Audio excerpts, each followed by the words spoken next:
You open your eyes. The ceiling looks right. The light coming through the curtains looks right. You sit up, reach for your phone, and everything feels completely, perfectly normal. Except you are still asleep. You just don't know it yet. This is a false awakening, and it is one of the strangest things a human brain can do to itself. Most people assume dreaming is obvious. You know you are dreaming because things are strange, distorted, wrong, but that assumption is what makes false awakenings so unsettling. Your brain can construct a version of your bedroom so accurate, so detailed, so physically convincing that your sleeping mind accepts it without question. You don't suspect a thing. You get up, brush your teeth, eat breakfast, leave the house, and none of it is real. Now add sleep paralysis to that equation. Sleep paralysis happens in the gap between sleep and waking. Your body is still locked in the muscle-inhibiting state it uses during REM sleep to stop you from acting out your dreams. Your mind has partially surfaced, but the lock hasn't released. You are aware, you cannot move, and very often your brain fills the room with something that isn't there. Researchers call these hallucinations hypnagogic or hypnopompic, depending on whether they occur while falling asleep or waking up. And they are not random noise. They follow patterns so consistent across cultures and centuries that scientists have been forced to ask a serious question. Why does the sleeping brain generate the same horrors over and over again? In 1999, sleep researcher Al Cheney at the University of Waterloo conducted one of the most comprehensive studies of sleep paralysis hallucinations ever assembled. His team catalogued reports from over 30,000 individuals. What they found was striking. The experiences clustered into three distinct categories: a felt presence in the room, a crushing weight on the chest, and visual figures lurking near the bed. These were not random. They were virtually universal. That crushing weight, that invisible presence, that figure in the corner. Your great-great-grandmother felt it. Ancient Romans wrote about it. It is described in medical texts from medieval Japan, colonial America, and pre-industrial West Africa. The experience is so consistent that nearly every human culture invented a creature to explain it. The old hag in English folklore, the kanashibari in Japanese tradition, the mora in Slavic mythology, the incubus and succubus of medieval Europe. All of them describe the same thing: a being that pins you to your bed in the dark. What they were describing was sleep paralysis. And here is where it gets stranger, because sleep paralysis does not just produce a feeling of presence. In many cases, it produces something that looks, sounds, and feels indistinguishable from waking reality, which means you are now paralyzed inside what appears to be your actual bedroom, with something in it that your brain has decided is real. The terror this produces is not irrational. It is the appropriate biological response to perceiving a threat while being physically unable to escape. Neuroscientist Baland Jalal, based at Harvard Medical School, has spent years studying why this happens. His research points to a specific failure in the brain's threat detection system. During REM sleep, the amygdala, the region responsible for processing fear, remains highly active. When partial waking occurs while REM is still running, that fear-processing machinery stays online. The brain scans the environment for threats. And because the visual cortex is simultaneously generating dream-like imagery, it finds one: the intruder, the shadow, the shape by the door. But where do false awakenings fit into this? A false awakening is, at its core, a dream that has been given perfect camouflage.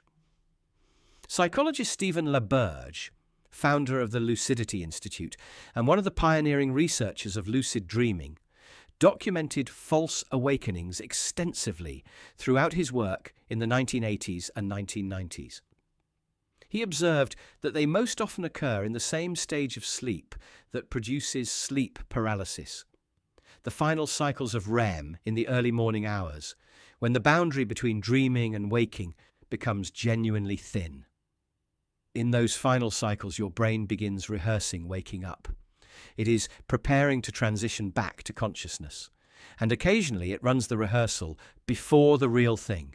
It generates your bedroom, your morning routine, your life, and you live inside the simulation completely unaware. LaBerge noted that false awakenings sometimes occur in sequences. You wake up in your dream. You realize something is wrong.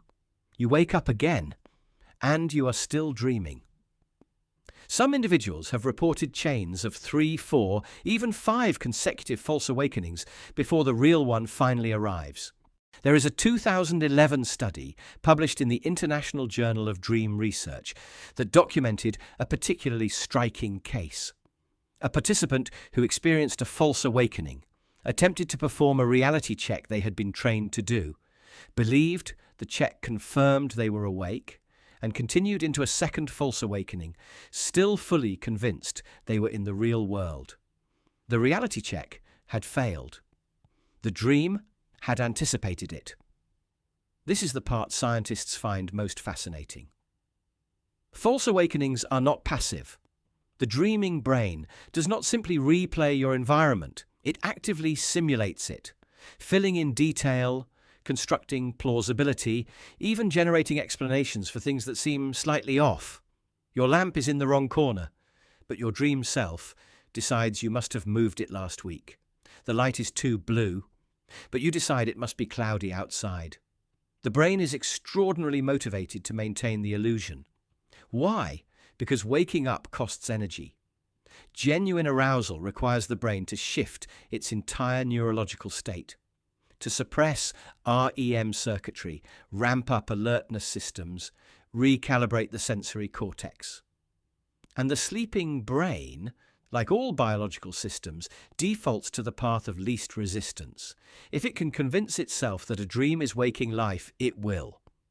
You are, in some sense, the victim of your own brain's laziness, which connects false awakenings and sleep paralysis more deeply than it first appears. Both occur because the brain fails to cleanly execute a transition. In sleep paralysis, the motor inhibition of REM hasn't switched off when consciousness has returned. In a false awakening, the consciousness of the dreaming state hasn't switched off when the brain thinks it should have. Both are errors of timing. Both reveal that the wall between sleeping and waking is not a wall at all, it is a membrane. And sometimes things bleed through it. The scientific term for what both states exploit is state dissociation. Neuroscientist Mark Mahowald, who spent decades at the Minnesota Regional Sleep Disorders Center studying parasomnias, argued that the human brain is not simply asleep or awake. It is always a mixture of both. Different neural systems can be in different states simultaneously.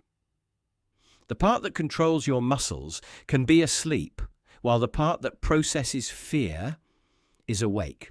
The part that sees can be dreaming, while the part that reasons believes it is not. You are never entirely in one state. You are always somewhere on a spectrum. This reframes a lot of what sleep feels like. Those moments of half-wakefulness at 3 a.m, when your thoughts feel too vivid, too strange, too loud. The sensation of falling just before sleep takes you. The paralyzed 5 seconds before your alarm releases you from the sheets. These are not glitches. They are the normal, constant negotiation between systems that never fully synchronize. Sleep paralysis affects roughly 8% of the general population at some point in their lives. Among people with narcolepsy, that number rises to around 40%. Among students during high-stress periods, some studies put it as high as 28%. It is not rare.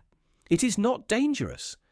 But the experience of it, the paralysis, the presence, the hallucinated weight on your chest can be so viscerally convincing that many people who have never heard the term sleep paralysis become genuinely convinced they have experienced something supernatural. That is not a failure of intelligence. It is a testament to how completely the brain can manufacture reality. False awakenings are less studied, in part because they are harder to capture in a laboratory. Unlike sleep paralysis, which leaves a detectable physiological signature, a false awakening looks like ordinary REM sleep from the outside. The person lying in the scanner appears to be dreaming. What they are actually doing is dreaming that they are not dreaming. There is no instrument that can tell the difference, which means the only data we have comes from people who wake up for real, recognize what happened, and describe it. And what they consistently describe is a perfect replica of ordinary life until something small breaks the illusion. The clock face has no numbers. The light switch doesn't work. The text on the page keeps shifting. A friend says something that makes no sense and then repeats it in exactly the same words.